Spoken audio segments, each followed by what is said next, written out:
एक बार फिर वही नाम, एक बार फिर वही जख्म और एक बार फिर वही राजनीति देश के सामने खड़ी कर दी गई है। पश्चिम बंगाल के मुर्शिदाबाद जिले के बेलडांगा से उठी एक चिंगारी अब अयोध्या से लेकर दिल्ली तक सियासी तापमान बढ़ा रही है।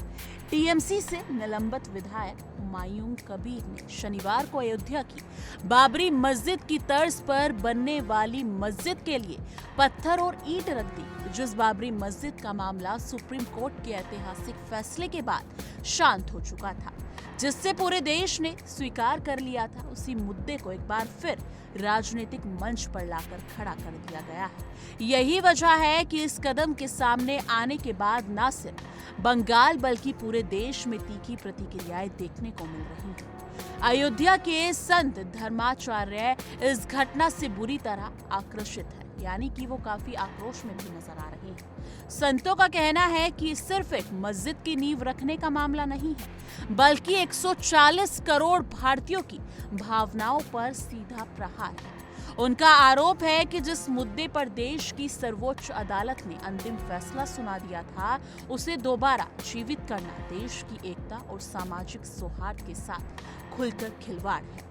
संतों के अनुसार ये पूरी कवायद शांति को भंग करने और समाज में दोबारा तनाव पैदा करने की कोशिश है, जिससे किसी भी कीमत पर बर्दाश्त नहीं किया जाना चाहिए। इस पूरे मामले में बाबरी मस्जिद के केस के पूर्व पक्षकार इकबाल अंसारी का बयान बेहद अहम माना जा रहा है। इकबाल अंसारी ने साफ शब्दों में कहा कि आज राम जन्मभूमि और बाबरी मस्जिद पर कोई विवाद नहीं है। सुप्रीम कोर्ट के फैसले को देश भर के मुसलमानों ने खुले दिल से स्वीकार किया है और उसी फैसले के आधार पर अयोध्या में राम मंदिर का निर्माण हो रहा है। उन्होंने सवाल उठाया कि फिर बंगाल में चुनाव से ठीक पहले बाबर के नाम पर मस्जिद बनाने की याद कैसे आ गई। इकबाल अंसारी ने यह भी कहा कि बाबर कोई मसीहा नहीं था, वो उनके नाम पर किसी तरह की मस्जिद बनाने का कोई औचित्य नहीं था। उनके अनुसार ये पूरी तरह से चुनावी राजनीति है, जिसका मकसद सिर्फ और सिर्फ माहौल को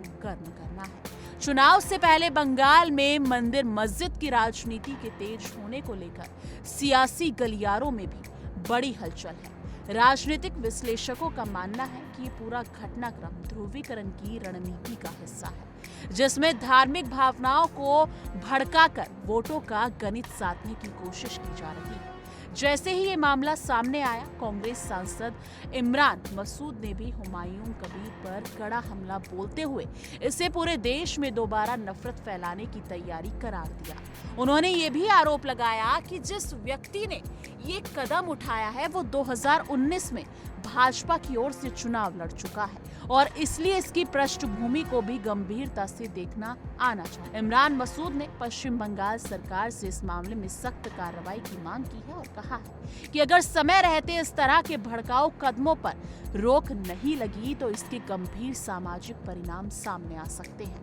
भाजपा की ओर से भी इस मुद्दे पर तीखी प्रतिक्रियाएं आई हैं। भाजपा नेता सैयद शाहनवाज हुसैन ने सीधे तौर पर तृणमूल कांग्रेस पर आरोप लगाया है कि टीएमसी पश्चिम बंगाल का माहौल जानबूझकर खराब करना चाहती है। उनका कहना है कि एक तरह हुमायूं कबीर को पार्टी से निलंबित कर दिया गया है, वहीं दूसरी तरफ पार्टी के इशारे पर ही ये सारा खेल खेला जा रहा है।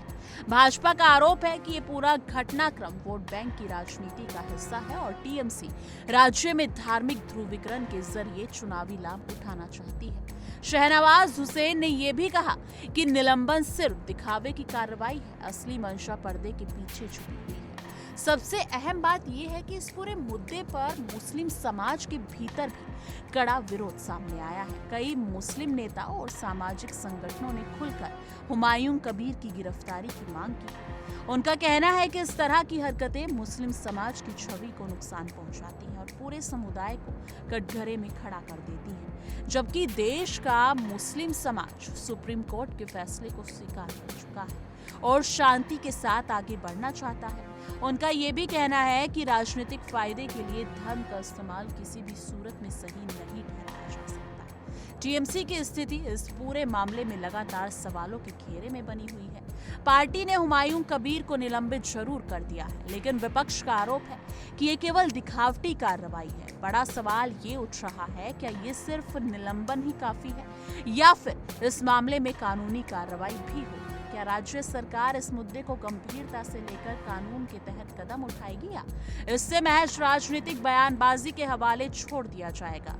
विपक्ष का ये भी आरोप है कि अगर सरकार सच में ईमानदार होती तो अब तक इस मामले में एफआईआर और गिरफ्तारी जैसी ठोस कार्रवाई हो चुकी होती। विशेषज्ञों की माने तो जिस मुद्दे पर देश को न्यायिक समाधान मिल चुका हो, उसे बार बार उछालना न सिर्फ समाज को बांटने का काम है, बल्कि सामाजिक सौहार्द के लिए भी बेहद खतरनाक है। ऐसे कदमों से जनता के बीच अविश्वास और तनाव का माहौल बनता है, जिसका असर कानून व्यवस्था पर भी पड़ सकता है। अगर समय रहते इस तरह की राजनीति पर लगाम नहीं लगाए गए तो आने वाले दिनों में बंगाल ही नहीं बल्कि देश के दूसरे हिस्सों में भी तनाव की स्थिति पैदा हो सकती है। अब सबसे बड़ा सवाल देश के सामने यही है, क्या बाबरी मस्जिद के नाम पर एक बार फिर राजनीति की आग भड़काई जा रही है? क्या बंगाल को चुनाव से पहले धार्मिक ध्रुवीकरण की प्रयोगशाला बनाया जा रहा है? क्या हुमायूं कबीर पर सिर्फ राजनीतिक कार्रवाई होगी या फिर कानून अपना काम करेगा? और क्या देश की शांति को फिर से चुनावी लाभ की भेंट चढ़ा दिया जाएगा? सुप्रीम कोर्ट का फैसला देश के लिए एक नई शुरुआत था, जिसने वर्षों पुराने विवाद को खत्म कर भविष्य की ओर बढ़ने का रास्ता दिखाया था। लेकिन कुछ लोग अब भी पुराने जख्म को रेत कर अपनी राजनीतिक रोटियां सेकना चाहते हैं। आज जरूरत राजनीति की नहीं, कानून की सख्ती की है, क्योंकि अगर आस्था को वोट की सीढ़ी बना दिया गया तो नुकसान सिर्फ किसी एक पार्टी का नहीं बल्कि पूरे देश का होगा। लेकिन इस मुद्दे पर आपकी क्या राय है? कमेंट सेक्शन में अपनी राय जरूर साझा कीजिए।